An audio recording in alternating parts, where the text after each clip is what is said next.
No De Casa em Casa desta semana, nós vamos meditar sobre uma vida transformada. O nosso texto base é Filipenses 3, de 2 a 11. Então nós vamos ver 4 assuntos, 4 tópicos. Primeiro é onde está a nossa confiança? É na carne ou é no Espírito? Segundo, a gente vai aprender um pouco sobre o currículo de Paulo. Depois nós vamos ver o que aconteceu com Paulo e por que ele abriu mão de tudo o que tinha. E por último nós vamos ver também sobre o objetivo de tudo isso, a intimidade com Deus que ele obteve. Então, começando sobre a confiança. É uma pergunta que nós temos que fazer. Em quem nós confiamos? Nós confiamos na nossa carne? Nós confiamos no Espírito? Claro que confiar na carne é uma coisa que ninguém vai dizer, eu confio na carne. Mas, às vezes, nós confiamos na nossa justiça, na nossa retidão, Sim. nas coisas boas que a gente faz. E nós aprendemos com Paulo que nós temos que tomar cuidado com isso. Porque ele faz 3 advertências no versículo 2. Primeiro é contra os cães. O que são os cães? 2 Pedro 2,22 vai nos falar dos cães que voltam ao próprio vômito. Coisa nojenta isso, mas que remete a quem volta para uma coisa que não serve mais, uma coisa que já não é para agora. Era do passado, mas não é para agora. Depois ele nos adverte contra os que praticam o mal, os maus obreiros. E a terceira advertência é contra a falsa circuncisão. A circuncisão que é só na carne, que chega a ser traduzido como mutilação em Gálatas. Sim. Então, nós temos que atentar para essas advertências porque são sérias. No versículo 3, Paulo diz assim: porque nós é que somos a circuncisão, nós que adoramos a Deus no Espírito e nos gloriamos em Cristo Jesus e não confiamos na carne. Sim, aqui ele está dizendo aí que não confia na carne. E Paulo seria um exemplo de alguém que poderia confiar na própria carne. Sim. E ele até chega a citar isso. Ali no versículo 5, no versículo 6, ele vai apresentar esse currículo dele. Então ele vai dizer que ele foi circuncidado no 8º dia, ele era da linhagem de Israel, da tribo de Benjamim, hebreus de hebreus, quanto à lei ele era fariseu, e quanto ao zelo ele era perseguidor da igreja. Então, no próprio zelo, ele demonstra que ele estava querendo obedecer a essa lei. Então, ele mostra todo esse currículo para falar que ele não confia nessa carne. Ele não confia naquilo ali que ele está apresentando. Então, esse currículo, ele vai dizer que não vale nada. Né? Ele vai confiar no Senhor, na obra do Senhor, naquilo que o Senhor fez. E aí eu lembrei da história do jovem rico, que é alguém que tentou mostrar para Jesus, para o próprio Senhor, que ele tinha feitos que poderiam garantir essa entrada dele no reino dos céus. Ele queria chegar nos céus, ele perguntou o que precisava fazer. Jesus disse para ele que ele precisava cumprir os mandamentos. E ele disse, isso eu faço desde criança. Mas o próprio jovem rico, ele sabia que faltava algo. Porque ele diz, o que mais eu preciso fazer? E aí Jesus fala para ele que ele precisava vender tudo que ele tinha, dar aos pobres e depois seguir a Jesus. Então, só que isso acabou limitando o jovem rico. O jovem rico não abriu mão dessas coisas, não trocou isso que ele tinha pelo reino dos céus. E a gente não vê essa limitação em Paulo. Paulo é alguém que vai abrir mão de todo o currículo dele. A gente leu até num comentário que o Paulo poderia ser alguém muito rico, usando todo esse conhecimento que ele tinha. Ele poderia ser alguém nobre ali, bem-sucedido. No entanto, ele estava trabalhando lá manualmente, fazendo tendas. E aí um versículo em Romanos 3:23 diz que todos pecaram e carecem da glória de Deus. Então Paulo tinha entendimento disso, de que a gente necessita da glória do Senhor. Todos nós somos pecadores, não tem como a gente se justificar por obras de justiça própria, a gente precisa do Senhor para isso. É verdade. E Paulo acabou descobrindo que tudo isso era inútil, né? Quando Paulo estava indo para Damasco, para perseguir os cristãos, porque ele achava que assim estava servindo a Deus, Jesus veio ao encontro dele.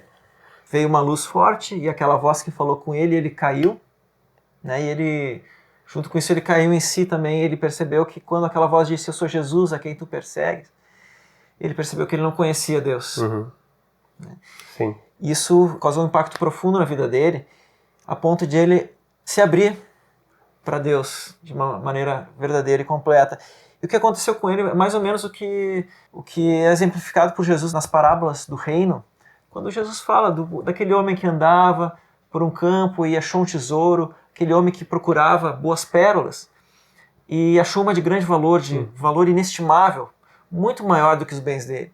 Mas ele, então, como esse valor era tão maior, tão grande, ele foi prontamente e vendeu tudo que tinha para poder comprar essa preciosidade, esse tesouro, que valia muitas e muitas e muitas vezes mais do que o que ele tinha antes. Sim.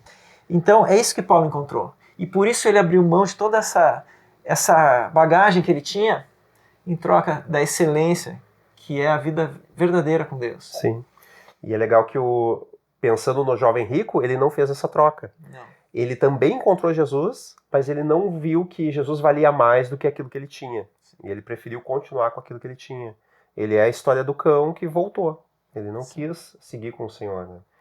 E, bom, nosso tema aqui é sobre uma vida transformada. Então, se a gente olhar para Paulo, será que ele teve uma vida transformada?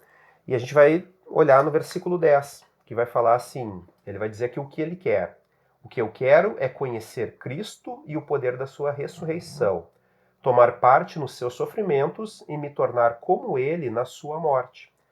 Então, ele está mostrando aqui, expressando qual a vontade dele. Aí eu separei aqui, ele começa dizendo que ele quer conhecer a Cristo. Uma coisa que tu compartilhou comigo, que a intimidade, qual é o preço da intimidade, é 100%. Então, Paulo, ele sabia que o preço da intimidade com Cristo era abrir mão de 100% do que ele tinha. Então, e ele bota aqui como um objetivo, o que eu quero é conhecer a Cristo. Sim. É 100% que precisa pagar, então eu estou disposto a pagar isso. Como se fosse etapas aqui que Paulo está subindo. E aí depois ele fala, e o poder da sua ressurreição. A palavra fala que esse poder da ressurreição opera em nós. Então Paulo ele quer conhecer esse poder. Ele quer conhecer a Cristo, agora ele quer andar no poder. E depois ele fala que eu quero fazer parte nos seus sofrimentos. Parte nos sofrimentos de Cristo. Aqui é um nível de discípulo maduro.